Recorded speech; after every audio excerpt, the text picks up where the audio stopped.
You can hopefully see the glaciers now. Hopefully you can hear me over the wind. But as we hiked in, we were talking about maybe going up to one of those, but I don't see how it could have happened today. It's such a steep incline. I think it would have taken several hours to get up there from where we are now. Of really hard work, and the chance of getting injured is pretty high, especially on the way back down, I would think.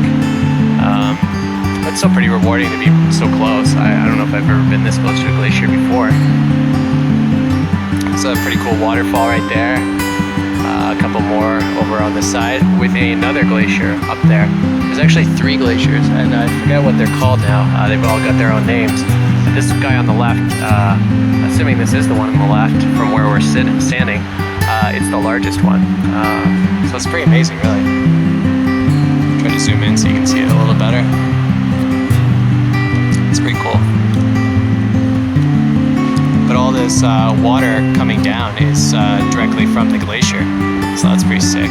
I'm still gonna use some chlorine tablets in my water. I tend to err on the side of caution when it comes to drinking water out of nature, even if it looks really clear and all that good stuff. But the color of the water down here is just amazing. It's got, I'll zoom in on the island there, or whatever, so you can see. It's got kind of like a milky quality to it. What do they call that? Opaque, right? Yeah, opaque. That's the word I was looking for. But yeah, it's amazing. You can see that the river kind of like empties out down there into the lake. And then I guess at the far end there must be another river which leads to the second lake, and then finally the third lake, which is down by the highway. So that's pretty cool. We just crossed across that a few minutes ago. It was really powerful. We've exchanged knives temporarily. I've got the military, and he's got the Voyager. They're very like sort of similar class of knives, I would say. Like obviously this one's a lot more expensive, but this one is a lot stronger, I think. Yeah. I think blade thickness seems thicker.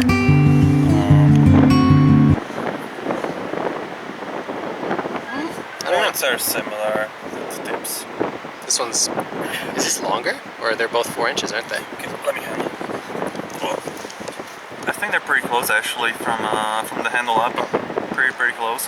What about the handle? Is it bigger on the military? Nope. Actually, the cold steel is a bit longer, but when you have a handle this big, you know, it doesn't make a difference anymore. They're both pretty hefty, and you can kind of shift a little bit around them. The military's got a choil though, so that kind of maybe gives a bit more options in how you get to handle it. Well, this one doesn't. In exchange for it, they have a very deep sort of finger guard, so yeah. if you do end up stabbing something with it, or you know, using it harder, maybe get more confidence. And then the triad lock, I think it's possibly in a different sort of, you know, it's in a league of its own kind of thing. Yeah, compared to this thin liner lock. It's funny, like I've told him this already, but now that I've had the triad lock, it's not that I don't trust other locks, but I don't know, I almost don't want to go back to anything else again, you know?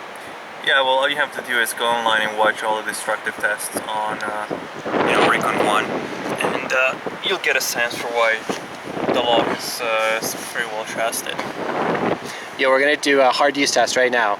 We're going to see which tip stands up to stone stabbing the best. Just kidding. Honestly though, we have been talking about taking some knives that we don't care about anymore and just sort of donating them to the channel. Not to you guys, but to ourselves in a destructive manner. And honestly, I just want to see for myself how much can I put the fixed blade to use and how much can I put you know, a liner lock or a lock back or whatever. I just think it'll be interesting to see it in our own hands, that not just online. I feel like, okay, so here's how I feel about destructive testing, and I'll show that with the military in the picture. So I feel like, number one, it's expensive for the knife reviewer to do it because you got to buy the blade and then you destroy it. And also, I mean, you're destroying something beautiful, you're abusing the knife, you're doing things with it you're not supposed to be doing. which you might have to do under a certain situation. But so I think a fixed blade, a destruction test, is kind of pointless in a way, because you would probably be able to abuse it a lot, and nothing's going to fail on it. All you're going to do is chip or bend the tip or something. Yeah. So also the triad log, I think that's been kind of done to death. Like everybody and his brother has a torture test done on that. But I think it would be interesting to try sort of stressing the locks on like liner locks, frame locks, lock backs, and sort of see how far you could push it before it really does fail, you know? We were walking in the TMP, whatever. Actually, we shouldn't claim we were TMP. That's why guys tune into my channel. They're here for truth and honesty, and they know that I'm not influenced by groupthink. Yo, this is not staged. There's really a vast one of my pants out of its own accord. We didn't discuss this or anything, you know, it just happened in real life. What's the POU on that knife you got there? The POU, stabbing wasps. Yeah. But all kidding aside, we do love Nothing Fancy. Like that channel's been very influential for both of us. Yeah, I mean, you know, on some level, I mean, you can even claim that he's more of a father than our fathers. Like, you know, my father never taught me how to, like, you know, make fires, chop wood, you know, to choose knives, how to use them camping, and it's just, the list go on and on. A whole bunch of information I never got from anybody. Hey everybody, we're just chilling out at camp. It's almost sundown time, and the sky is pretty much an amazing color right now. Not sure how good this is going to look on film, but looks pretty amazing from here. It's kind of streaking the clouds across the sky. It reminds me of like the pictures I've seen of the northern lights.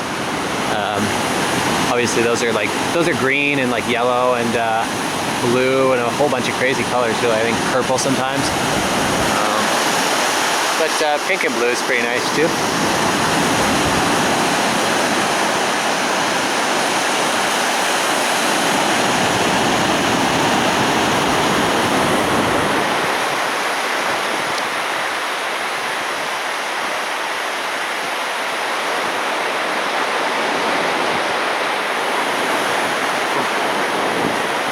Just tied the bag up in the tree. You can see it over there. It's probably not far enough away if there actually was any like predators in the area, but hopefully there's not. And how awesome does that look? Like your food bag with waterfalls behind it. It's pretty sick.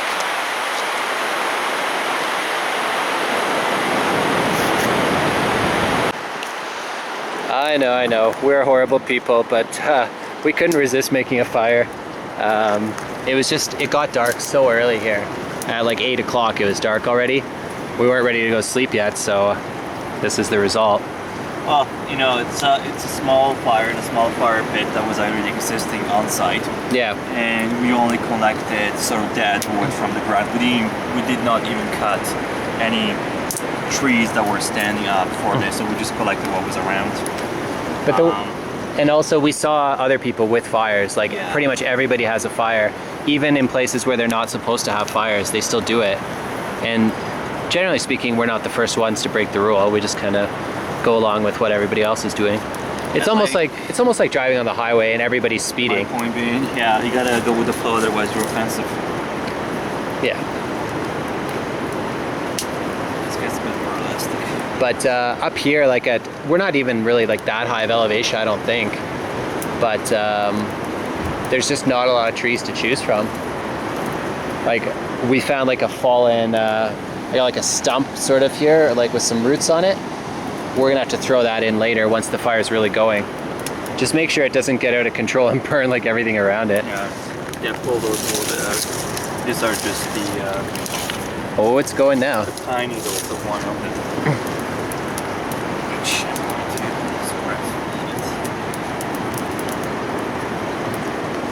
But there's something about having a fire while camping, you know, it's not the same without a fire.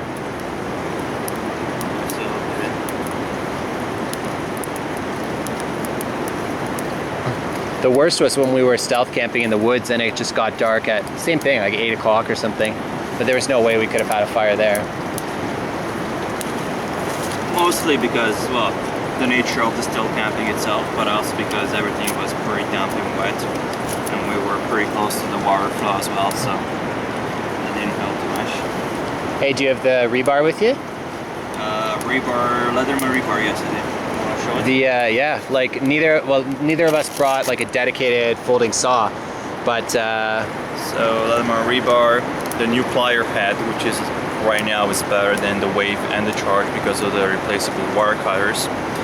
But for us in this trip, we really made use of the little folding saw. yeah. I never bring a multi-tool with me because I don't want to carry it, but The saw is the best here. Saw, knife, maybe the plier to move something on the fire, like if you are, say, boiling water or something. yeah, But I always have one with me. it saved the day today, right? We wouldn't have been able to do a fire without it, most likely. And this is a really good model too. I mean, it's very affordable. It's $44. Really good plier head. All the tools swap, and they're all internal. Yeah. Which for me allows me to just throw it in my bag, throw it in my pocket, and not be concerned about anything opening from banging around. So. Well, you're you know all about multi-tools, and if you're carrying it, it must be good. Yeah, I like it. Tell them how many multi-tools you have. Probably getting close to 20. If I have, say, 25 knives, I'll have 18 multi-tools. We can show that at some point. Like tabletop something, and maybe have a discussion about them. Multi-tool video coming. Yeah. And this guy knows more about multi-tools than anybody that I know.